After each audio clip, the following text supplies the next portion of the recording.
Welcome everyone again for our new episode of Coffee Cultura. Today we're meeting Dan from Burundi. How are you, Dan?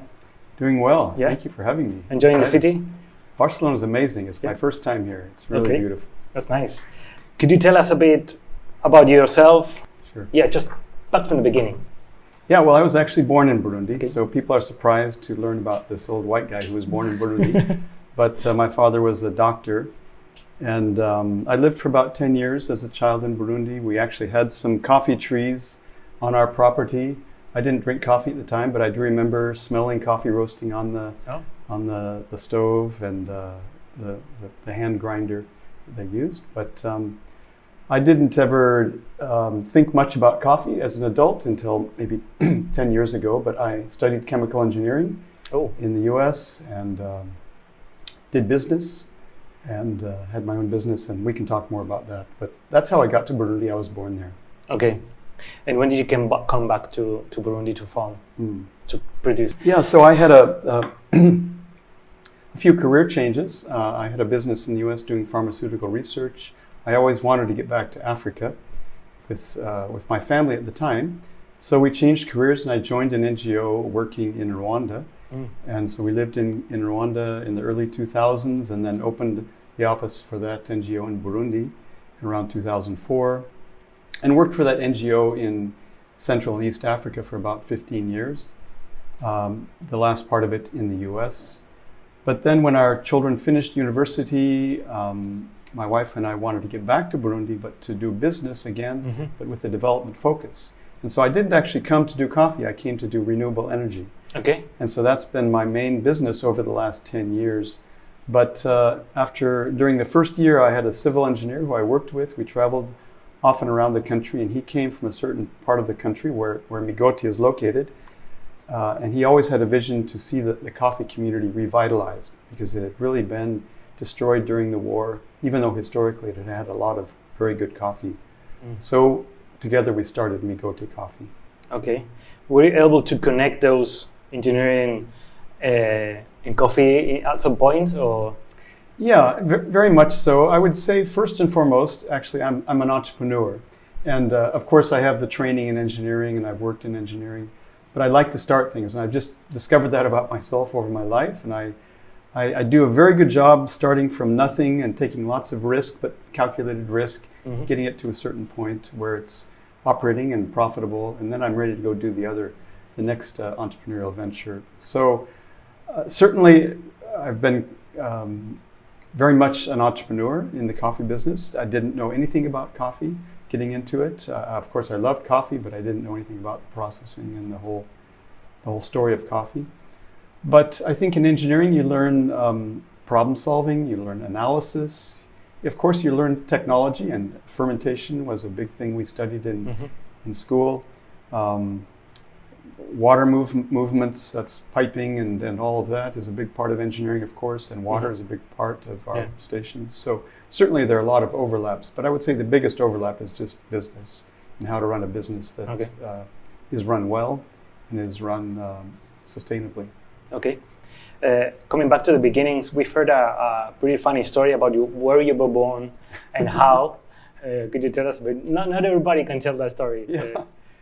Well, to a person almost, when I tell a Burundian where I was born, they always laugh. Because I was born in a very remote corner of Burundi, out where Burundi pokes out into Tanzania. And you drive as far as you can, and then you keep driving or keep walking to get to where I was born. And most Burundians have not been there, they've only heard of it. And they think people from there are a little bit backwards. But so it's always been a fun aspect of my story to share that. You get people laughing, you build a relationship quickly, and it's a lot of fun. And you were delivered by your father, you said. Oh yeah, I was delivered by my father in the surgical theater because there was no one else around to deliver me. But he did a good job. That's amazing, yeah. Okay, jumping back to coffee. We sense sometimes that Burundi is an overlooked origin. What's your point of view on that? Definitely it's overlooked. I don't know about the average European, but definitely the average American. If you ask them, what is Burundi? they would be very puzzled, and they would come up with lots of different answers. Even there's a video out there on YouTube with someone doing this on the streets of New York, and it's quite hilarious. But so first of all, they've never heard of Burundi. If they have heard of it, they're afraid of it because we've had a history of tribal conflict and war. If they're willing to take that risk, then they don't speak French, they don't speak a local language, and then Burundi, unfortunately, has not made it easy for visitors, whether it's the visa process or just the logistics of getting through the airport. You know, it's Africa, but it's Africa a little bit challenging. Okay, because you speak the local language. Yeah, I do speak the local language. I learned that as a child. And in the midst of all those challenges, we have people who are the most welcoming and hospitable that anywhere in the world, in my opinion. It's part of their culture. And so from a safety perspective, I enjoy hiking and running with groups of friends. We go anywhere in the country. And people are all so happy to see us. It's not unsafe, but it has that history of conflict. Okay. Has that affected you at some point, or you've never had any issue? Well, fortunately, we've never had any issue. I remember it was probably 2007, 2006. The country was just coming out of war, and we were driving with our family through a certain part of Burundi. And there were these logs across the road and young youth who were upset. I think it was related to the ethnic conflict that had been going on. And one of them had a hand grenade in his hand, right, talking to us. And, I had to talk him down and, make a friend, build a connection, and pretty soon that was resolved. But, yeah, those things happened. We tend to forget those because we love the country and we always are looking forward, but certainly there are experiences we've had that have been a little bit unsecure. Okay, thank you for that. Jump into coffee again. How would you describe a typical cup of coffee from Migoti? Yeah, so a fruity, balanced with acidity and sweetness. Just a pop in your mouth. Bright, fruity acidity is how I describe it. Sometimes with stone fruit, sometimes with tropical fruits, peaches or pineapple. But I especially love our naturals. They really have that fruit forward, not too funky, but a bit of that. But that's what I would choose. That's what I drink every morning, is our naturals. This year we have the washed here. Yeah. So I'm guessing next year will be the natural. I hope so. Cool. Sometimes we feel like there are some misconceptions about coffee in Burundi. Maybe would you like to clarify some of them? Maybe bring some light or? Yeah. I mean, there are many challenges we have, and oftentimes those come through. People see those, and sometimes they're expanded, and maybe you get a misconception out of that. But I think probably in most misconceptions, there's a basis in truth. So let me speak to it that way. Certainly, I would say that typically the Burundi coffee is known as unreliable, in that it's sometimes the coffee is available, the next time it's not. Sometimes it gets on time, sometimes it's not. And there is some reality to that. Even this year, we're waiting to export our coffee because we're waiting for the government to approve things, and everyone is waiting. And so everyone's probably a month behind to export. So there's some truth to that reality of complication in getting coffee out of Burundi. There's truth to the fact that we have potato defect in the country, of course in Rwanda as well, sometimes in the neighboring countries. But there's a perception that it's everywhere in all of the coffee that comes out. And I think that through careful work at the station and at the dry mill, we're able to really reduce the potato defect because it is there. We do cup it from time to time.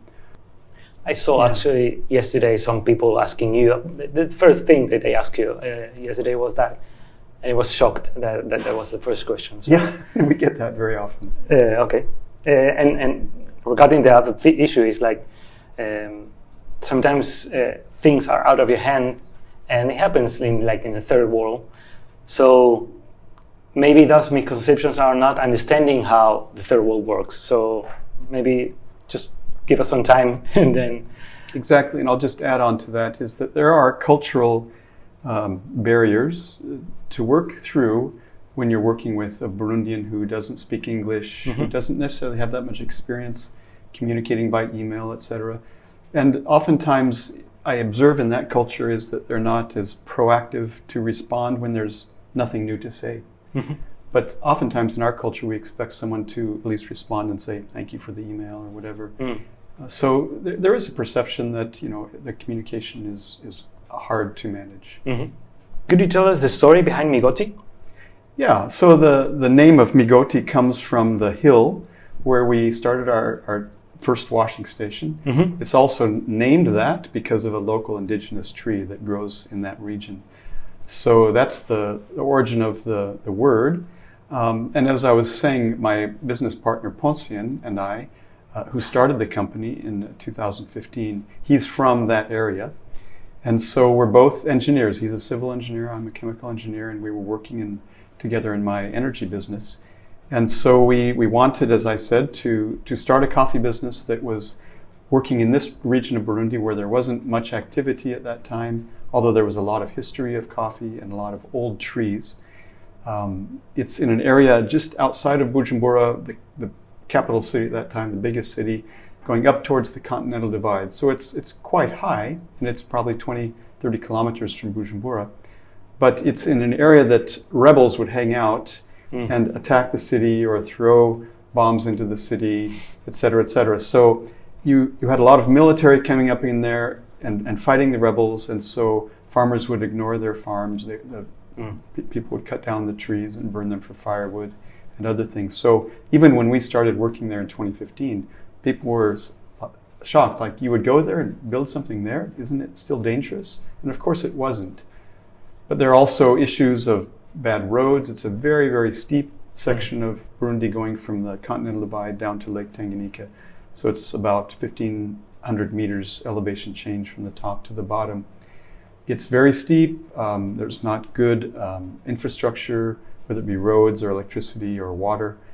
And as a result of that steepness, there's also a lot of erosion. We can talk more about that later. But that's the area he's from. We did some work together to assess the coffee from that area before we decided to start the washing station there. And then we did. And our vision is really to see that community developed economically and in other ways. We go deeper into the social projects that you do and the community development? Yeah. You want me to go deeper? Yeah. Oh, sure. Yeah, so we see that the way this community can develop is by everyone having sustainable families, sustainable businesses, sustainable economies throughout this community. It's not going to be us coming in as the savior to solve all of their problems, but that they can be empowered to work on their own problems. So we also do other businesses in the area that are connected to our coffee business. So because I'm working in energy, in the next couple of years, we're going to be building a mini grid through that whole community, powered by solar on our farm. So agrivoltaic, where the solar is high above the coffee trees, with another hydropower plant that's about 5 kilometers away, to provide energy to this whole community so that people can do businesses of their own. And so we can also bring more jobs to that community. Our vision would be, when we have good, clean power, to build a small dry mill there. And that dry mill will obviously employ a number of people to work in that dry mill. So energy, we have started producing essential oils. And so we've encouraged the farmers to plant crops that are simple to grow, like lemongrass. They have eucalyptus trees, other plants that we encourage them to grow so that we can then distill it on our land and then sell the essential oils. And we built a very small still that's made with locally available materials. And our idea is, somewhat like Sira, is that you democratize the business. And this can be built locally. It can be put with a community group to then produce the oil. And they sell us the oil. They don't just sell us the raw material that makes the oil. Okay, nice. That's nice. What other ways do you support, or what's your relationship with the farmers? Yeah, no, good question. So other ways that we support, and then I'll go into more direct farmer. But because we do move a lot of water, we bring water from long distances to operate our wet mills. We build piping systems, and we're working with Omani to build a large piping system to serve a large community. at the second wet mill that we just built. And so to bring water to them, clean water, microfinance, they really struggle with having the cash flow that they need at the right time of the year before the coffee harvest is in. And they've been taken advantage of by commerçants or middlemen who will come in and loan them money, but they're paying them basically 10 or 20 cents on the dollar for that coffee crop. They own it, but the farmers are basically indentured servants who must then harvest the crop, deliver it to us, and that middleman gets paid. So if we can bring in, and we have a microfinance institution that can loan them money based on their coffee crop at that time, and then we repay the microfinance when that crop is delivered to us, and they capture the full value of their crop. And then, of course, agriculture, agronomy is a very big part of what we do. We struggle with issues of low productivity by the trees. They're producing on the average 1 to 2 kilos per tree per season. Okay. They could easily be 5 to 10 kilos or more. But I'd be happy if it was 5. That farmer would get 3 times the income off one tree if he could improve that. So we're working with them on new trees, pruning the existing trees they have, better topsoil conditions, water control on their farm. So building ditches at contour lines to collect the water so that the topsoil is not running off their farm. And then other best farming practices with insect management, fertilization, and things like that. So we organize our farmers into what we call hills, or colinas in French. They're geographical groups. We treat them as if they're a cooperative. Over time, I believe they will become cooperatives with their own governance, but we train them together as groups. We have model lead farmers within those groups. The microfinance comes to them as those groups, and it goes out from there to the multiple different hills that we work with. Okay.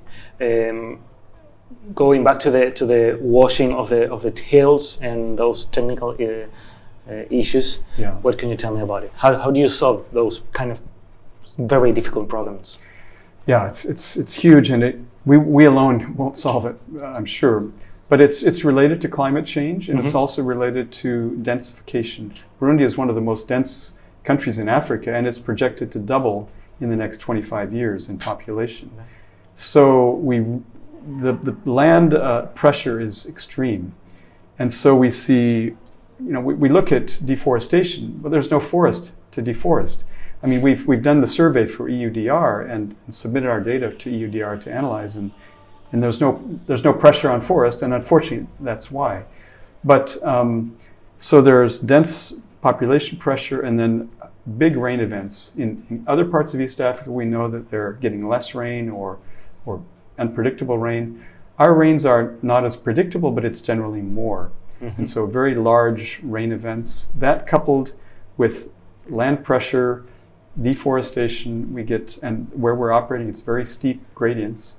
So we're getting a lot of loss of topsoil down the hills. And so how do we deal with that? It's by planting trees. And so we do have nursery where we encourage the farmers to plant these trees, seedlings that we give to them. We, of course, have seedlings of coffee trees to give to them. We encourage them to build these coupe de niveau, these trenches that are on a contour line to capture the water and keep it in the topsoil, to keep it, to intercrop properly, and to not just clear everything off the land, hoe everything up, and then plant from there, but to keep some crops there to keep that topsoil stable. Diversify. Yeah, to diversify. Okay, perfect. Could you walk us how Migoti operates daily? Yeah, Migoti operates daily through a very large team during the coffee season. So as far as permanent staff, we have about 10 people, but during the coffee season, we have about 200 who are laborers during the coffee season. So when we're outside of the coffee season, for example, from now on, the trees are now coming into bloom around the country.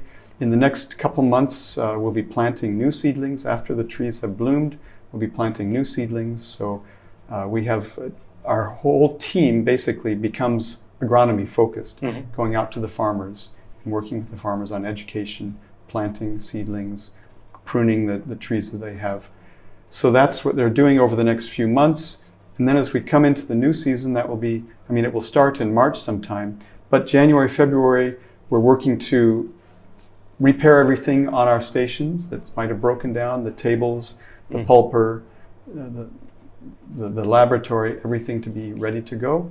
And then March, April, May, June, that's when we're harvesting. So we have a very large team, and it's divided up into different groups. So we have cherry collection, where the cherry is floated and separated into 2 different grades of cherry. It goes then to be weighed. The 2 different grades are weighed. It then goes into thrown into a vat based on where it's coming from, the hill. And it goes through the pulper, into the fermentation. You have a special team that's focused on fermentation and one on pulping. It sits in that fermentation overnight or longer.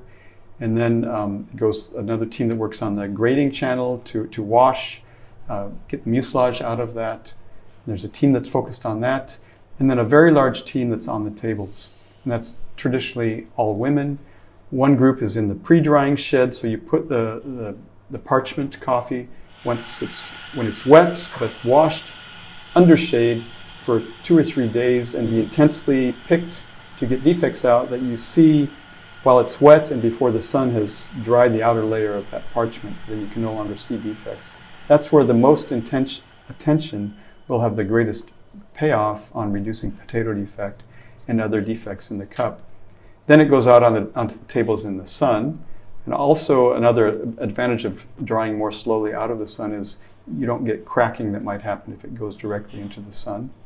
So it's going to be out there, and you have, again, a group of women who are turning the coffee on those tables, who are pulling out defects as well, measuring the moisture content when it is down to the right percentage, 10, 11, 12%. It's put into the warehouse.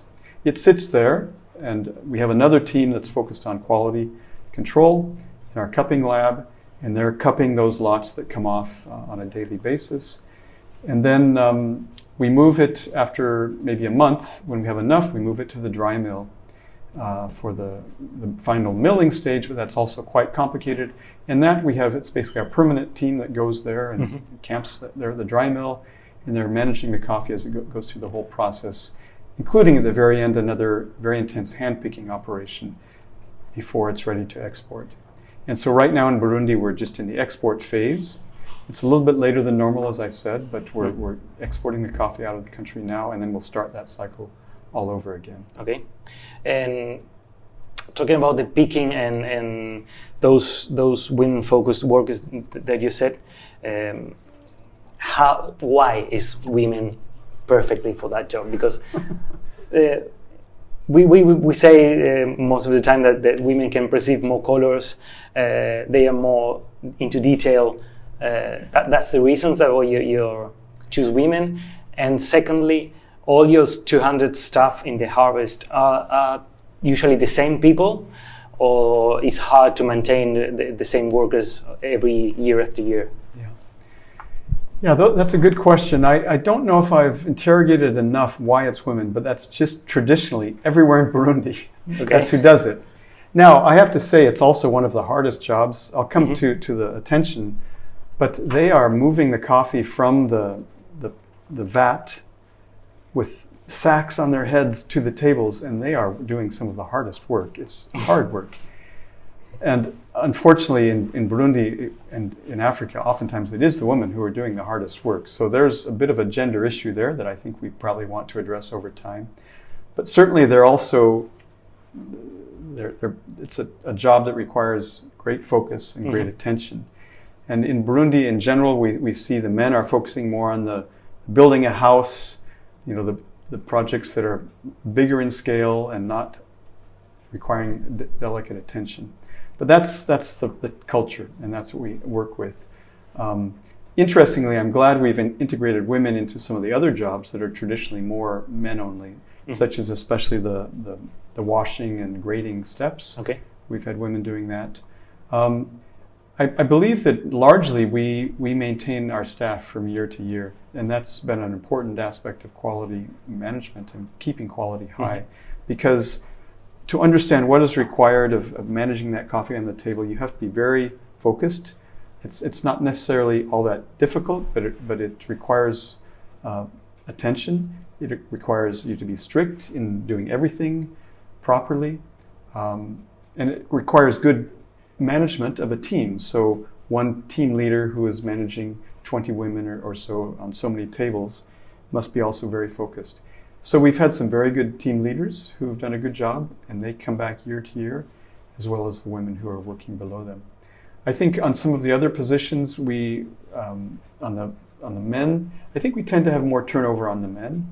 I don't know exactly why, but they're probably looking for other opportunities further away from home, where the women don't tend to. Because coffee is a tricky job to do once a year. Like it's very difficult to maintain people. It is. We've heard so. Yeah. In terms of quality, again, what happens with those coffees that don't meet your standards, or do sometimes coffee don't meet your standards? What do you do with them? Well, absolutely. I mean, that's the story of all coffee processing is you're always separating out. You're always separating out good and bad, good and bad. So we have separation, first of all, at the floating step. We have separation through the pulping machine that separates into 3 grades. We have separation in the washing and grading in the channel. And we have separation on the tables. We have separation at the dry mill, multiple steps in the dry mill. So we'll separate everything. So we have so many different things to be cupped to evaluate it.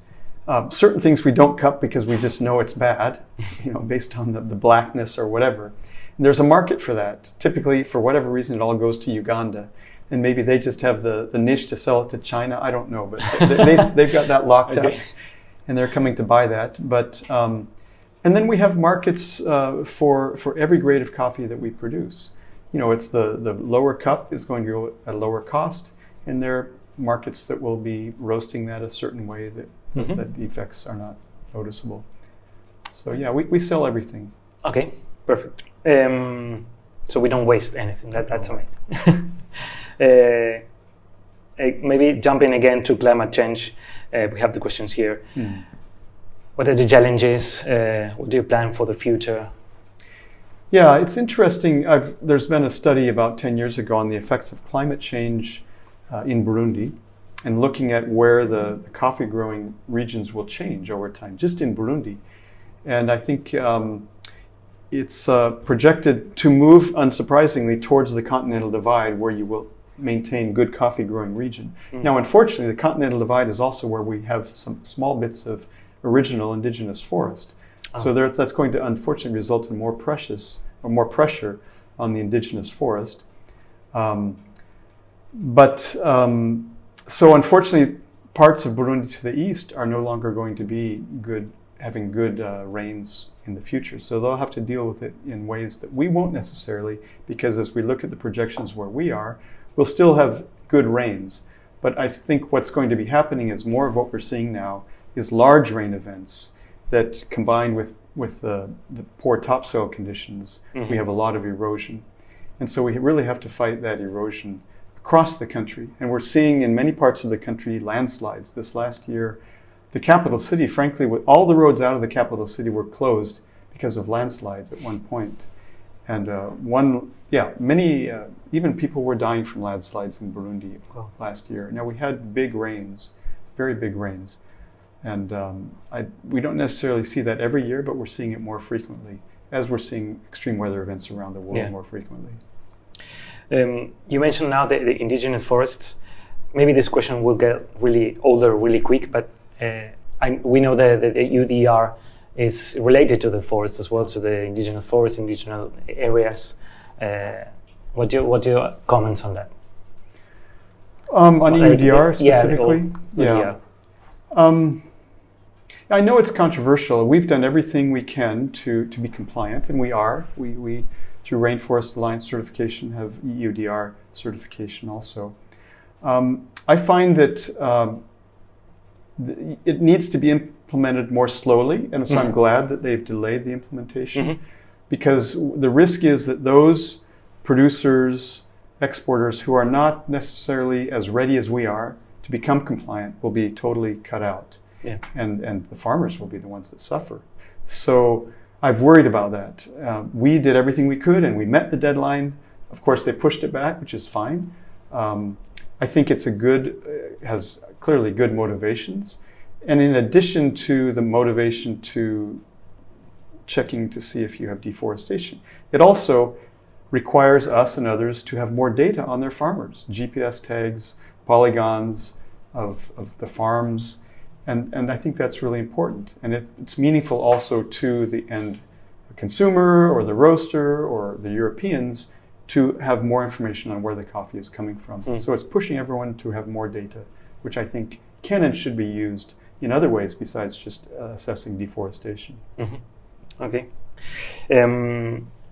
Has Migoti faced any political or economical crisis so far? Or Yeah, I mean, one crisis that I'm very open about that we faced our second year is being two engineers who didn't know a lot about coffee. This wasn't political, this was our own making.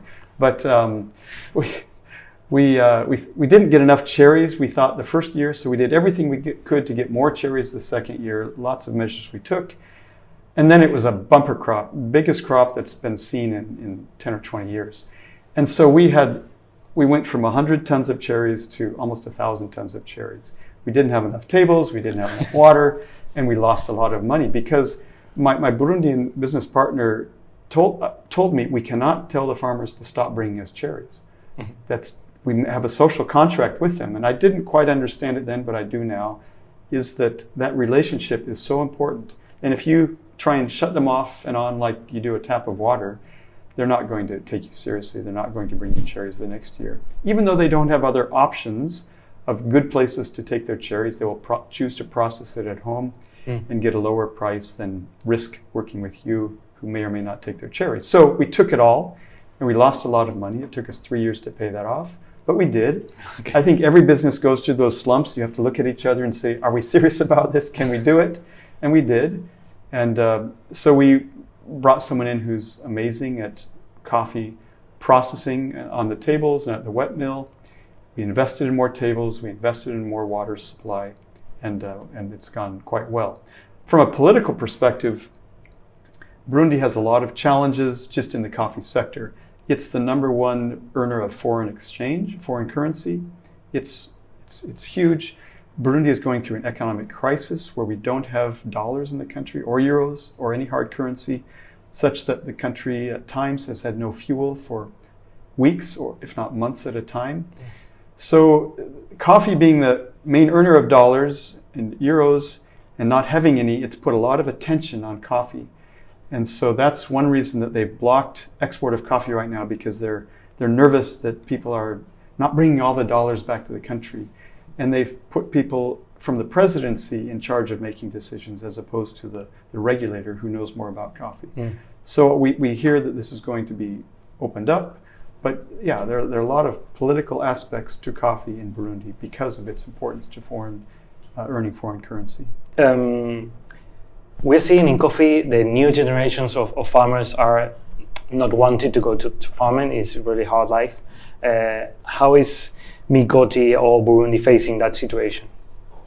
Yeah, that is a big crisis for the future for us in Burundi, and certainly for us with our farmers. They're very old. I think the average age is over 60. And so, we've talked a lot about things to do, and I think the main focus for us will be new businesses that we use to attract youth to stay in the community so that they also are willing to stay and work on the farm and their parents' land. Because the first pressure is for them to move away to the capital city where there's an opportunity to get some cash. And they're much more attracted by businesses that can give them cash on a daily or weekly basis than a business that only gives them cash on a yearly basis. And so if we can help them with other economies throughout the other times of the year, then we believe they'll stay and work on the farm during that time of year. So having energy in the community, we'd like to build a center where they can be using energy to do businesses that require electricity, milling or welding or other things. So we want to work to bring attraction to that area for the youth to stay there. If we just focus on coffee and ignore everything else, I don't think they'll come or stay.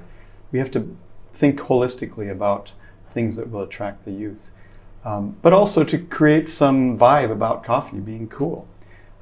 So having a dry mill in that area, if we could do that, it creates jobs, but we've just started roasting coffee at some small scale. We brought in an alio bullet, and so we're going to start roasting at 1 kilo scale for our own staff, for our farmers, but also to sell in the Bujumbura market. But it's the first time they'll have coffee that's accessible for them. We probably won't give it away, but we'll sell it at a very low price to them, and encourage them to use it and to experience it. And so we don't have much in the way of barista championships in the country, but if we can have one champion from our area, that would be amazing. Okay. And I know many barista champions around Africa who would love to come and train and help them. So that we now have some Q-rated cuppers in Burundi. We had maybe 5 a few years ago. Now we have 20. And so creating a culture around coffee of Burundians who are experts in coffee, both in the appreciation, quality control, and the production, I think will also help. Mm-hmm. Nice. Talking about the long-term vision, what do you expect in the long term? Yeah, I expect that we will grow. We currently have 2 wet mills, and we'll in the next year or 2 we'll build a 3rd one, but it will not be wet. It will be for naturals only, so just tables. But to grow organically where we are, because our focus has been geographically in this region, having multiple interventions of business so that the community can grow and develop. But then, so deepening in that community, but also broadening out, because we have a huge demand for coffee that we can't even meet from the cherry that we have in this region. So broadening out and partnering with other Burundian cooperatives or entrepreneurs who are producing coffee, and helping them do some similar things in their communities, and helping them to access market as well. So I'm not getting younger, and I have a Burundian business partner who's younger than me, and I'm looking at bringing my son in to work with me in the business. So turning it over to the younger people, that's the future of coffee in Burundi. It has to be, otherwise it will just die out. I think that's globally, not only Burundi, but yeah, globally people just need to get it there. How would you define success for Migoti? Success is seeing healthy families. Nice. Really it is. It is healthy, having access to clean water, having an income where the children can go to school, having girls and boys who are educated, having families that can resolve disputes in a healthy way. We Burundians have many struggles because of the poverty and the situation there. So if we can make a small impact in this area that we're working with, that would be success. Okay, that's really nice. Before going to the finishing part, is there a question that you missed? Would you like to talk about something else? No, just to comment, as I've learned about Sirac, I've learned about your focus on democratization.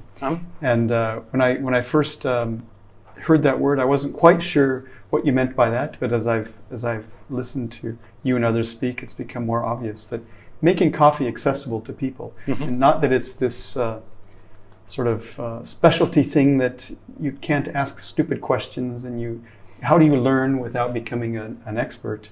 That really is amazing. And I want to see coffee democratized in our countries of production as well, and countries of origin, so that not only do people get a living income from coffee, but that they understand it, that they appreciate it, that they feel its value, because honestly they don't.